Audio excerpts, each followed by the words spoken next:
یہ طاقت تھی 3.5 ماہ پہلے، اب اقتدار اور طاقت ان کے پاس واپس آ گئی ہے۔ یہ بہت ہی امپورٹنٹ اور انٹرسٹنگ سٹیٹمنٹ ہے، اور یہ میں آپ کو انفارمیشن کی بنیاد پر یہ تمام چیزیں آپ کے ساتھ میں شیئر کر رہا ہوں۔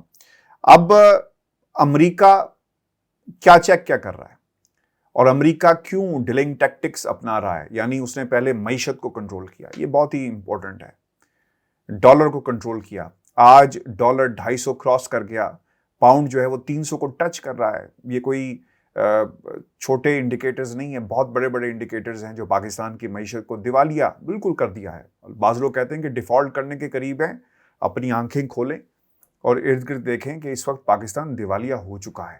اگر کسی کو نظر نہیں آ رہا نا، تو وہ عقل کی اینک لگائے، اور لگانے کے بعد ان کے چہروں کو بھی دیکھے، اور جو طاقتیں کر رہی ہیں ان کو بھی دیکھے، اور ہمیں ہمارے گھٹنوں پر لا کر اپنی مرضی کے فیصلے کروائے جا سکیں گے۔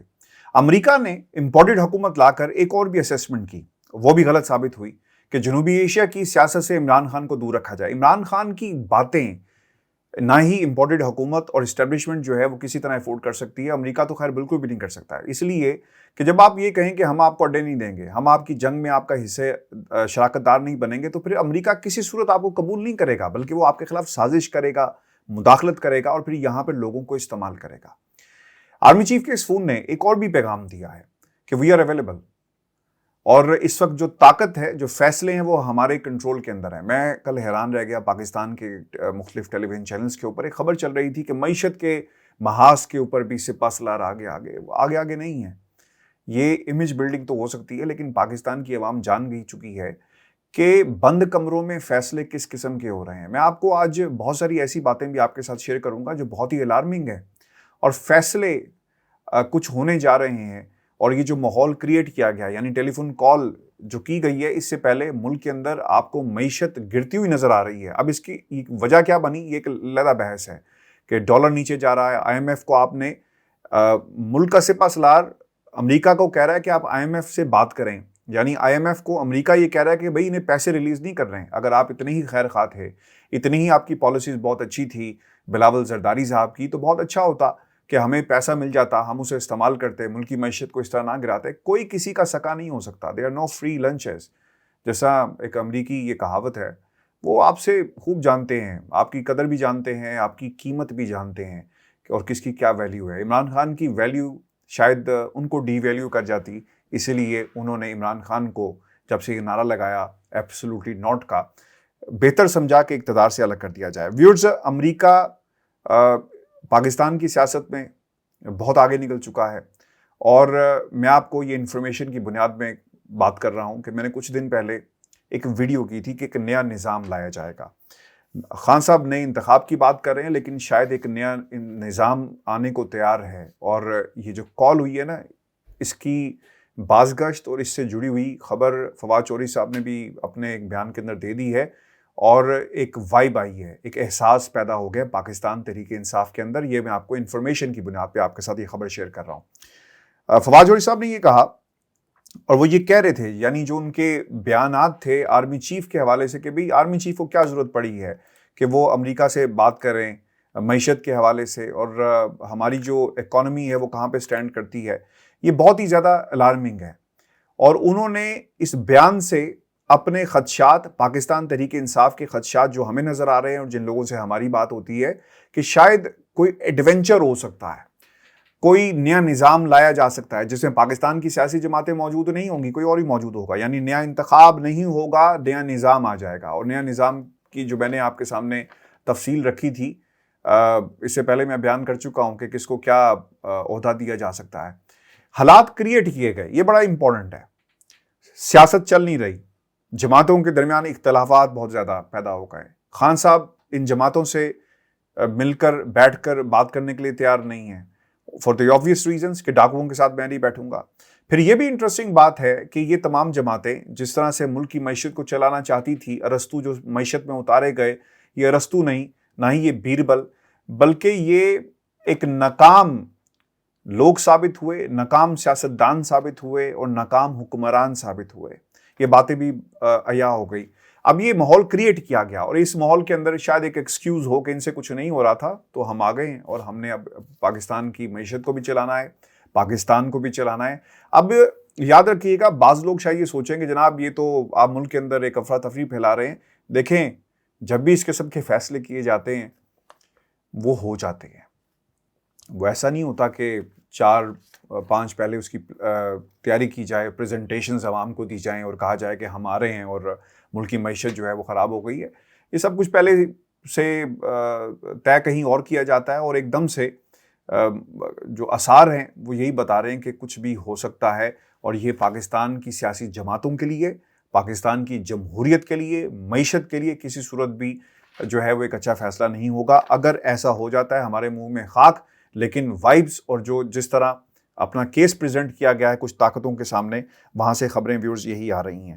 اچھا، اب اس میں ایک اور بھی انٹرسٹنگ بات ہے، یعنی اس سے پہلے ایک اور بھی کام ہوگا، اور وہ یہ ہے، اور یہ میں پریپوزیشن آپ کے سامنے رکھ رہا ہوں کہ بات اس طرف بھی جا سکتی ہے کہ امریکہ یہ کہے اور شرط رکھ دے کہ آپ نے عمران خان کو نکالا. یہ بہت ہی امپورٹنٹ چیز ہے. لیکن عمران خان ڈائری لے کر گیا تھا، لشکر لے کر واپس آ گیا. اب اس کا کیا کرنا ہے؟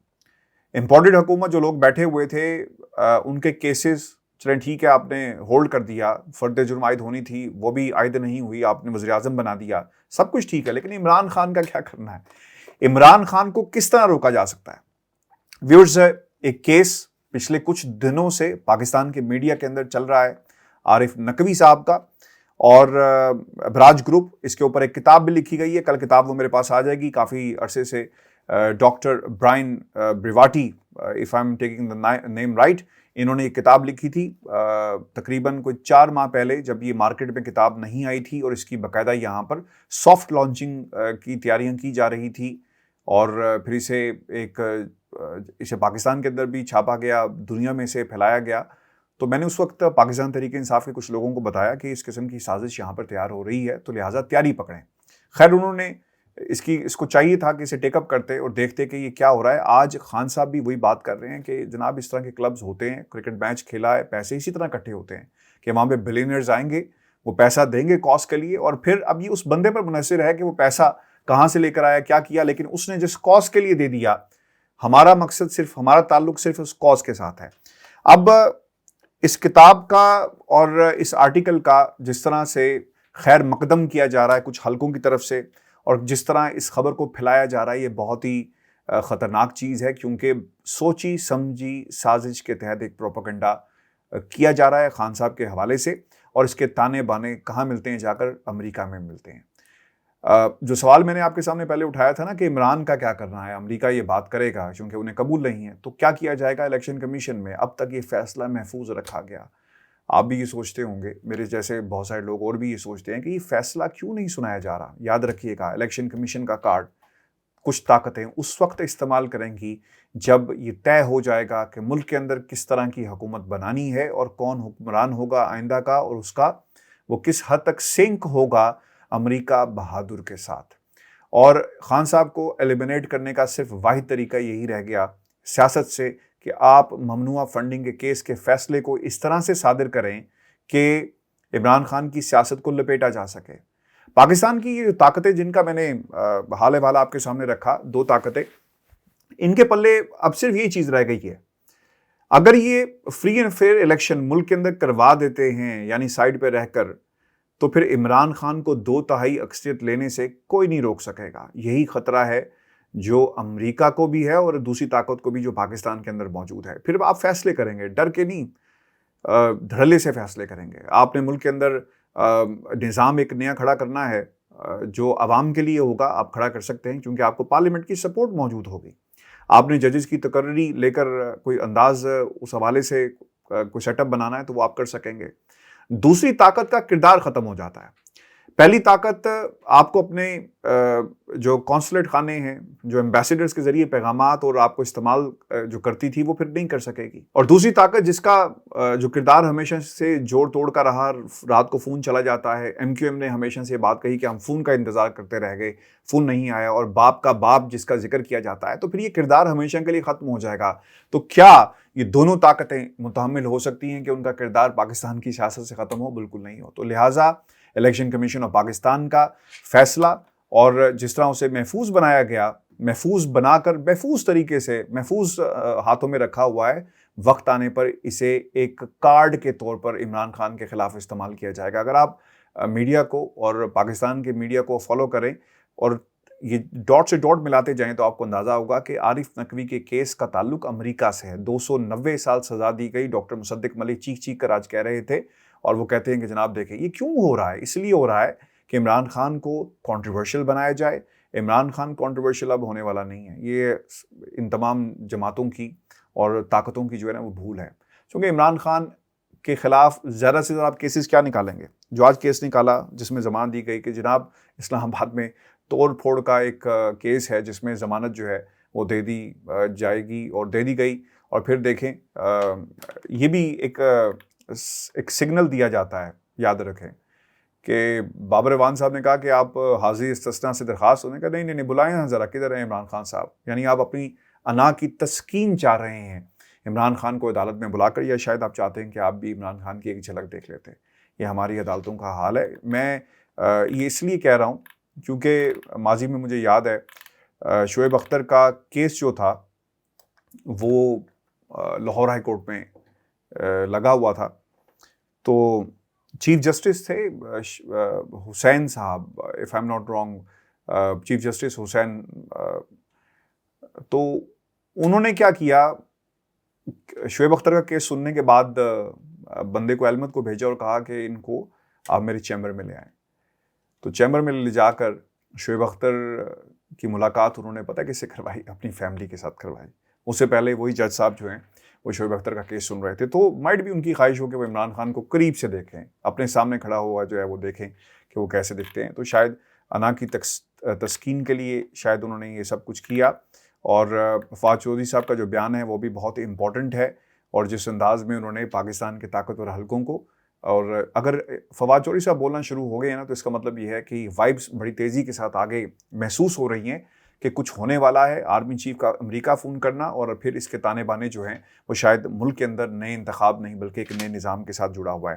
ویورز آپ کو یہ بتا دیں کہ مریم اور بلاول یہ بھی عین ممکن ہے، یعنی امریکہ کہے گا عمران خان کو علیحدہ کریں تو شاید ایک طریقہ کار اپنایا جائے، اس کارڈ کو استعمال کیا جائے الیکشن کمیشن آف پاکستان کے، اور پھر مریم نواز اور یہ دوسرے جو کردار ہیں انہیں بھی شاید استعمال کیا جا سکتا ہے۔ یعنی ان کی اگر فوج اور اسٹیبلشمنٹ یہ فیصلہ کر لے کہ ہم نے باہر نہیں آنا اور ہم نے اسی طرح نظام کو چلانا ہے، تو پھر انہیں امریکہ کو قائل کرنا پڑے گا، اور پھر ایک بڑے پیمانے کے اوپر ملک کے اندر انتخاب سے پہلے کوئی انتظامات کرنے ہوں گے کہ مریم اور ساتھ ساتھ بلاول جو ہے، حالانکہ بلاول کے چانسز جو ہیں وہ زیادہ برائٹ ہیں ایز کمپیئر ٹو مریم، کیونکہ طاقتور حلقوں میں مریم کو پسند نہیں کرتے، بلاول کی جو ایکسیپٹنس ہے وہ مریم کے مقابلے پہ زیادہ ہے۔ ویورز اس پوری سچویشن میں ایک اور بھی چیز بڑی اہم ہے جسے ہم اگنور نہیں کر سکتے، وہ کیا ہے جی؟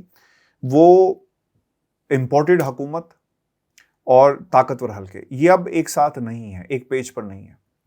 جب ہم کہتے ہیں نا کہ ایک پیج پہ نہیں ہے تو فوری طور پر خیال ہمارے ذہن میں آتا ہے کہ جناب لانے والے تو یہ تھے، تو یہ آج ایک پیج پر کیسے نہیں رہے؟ ایک پیج پر اس لیے نہیں ہے چونکہ اب معاملہ آنا ہے آرمی چیف کی ایکسٹینشن کا۔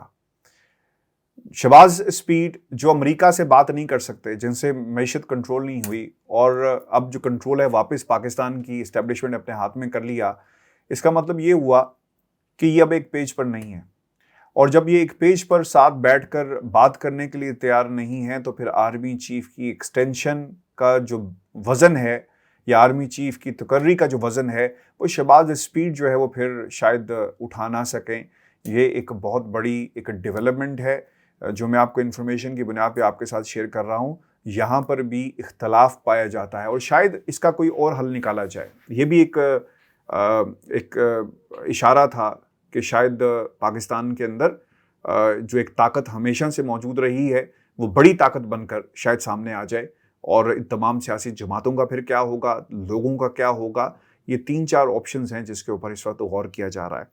آج کی یہ ویڈیو بہت ہی اہم ہے اور اسے شیئر آپ نے ضرور کرنا ہے، چونکہ یہ باتیں پاکستان کا میڈیا نہیں کرتا، اسٹیبلشمنٹ کے حوالے سے جو حقائق ہیں وہ نہیں رکھتا۔ فون کال کے اوپر آپ نے ترانے تو چلا دیے پاکستان کے ٹیلی ویژن چینلز کے اوپر کہ معیشت کے محاذ کے اوپر بھی سپہ سالار آ گئے، لیکن اصل میں پیچھے جو اس کے کہانی اور جو عناصر کار فرما ہیں اس کے اوپر کوئی بات نہیں کر رہا۔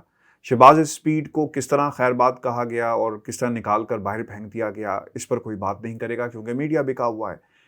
عمران خان کو نکالنے پر سارے بات کریں گے، لیکن سلام ہے اس لیڈر کے اوپر کہ تمام لوگ مل کر اسے نکالنے پر لگے ہوئے ہیں، لیکن پھر اللہ کی مدد اور لوگوں کی جو سپورٹ اس شخصیت کو حاصل ہے وہ بار بار واپس آ جاتے ہیں۔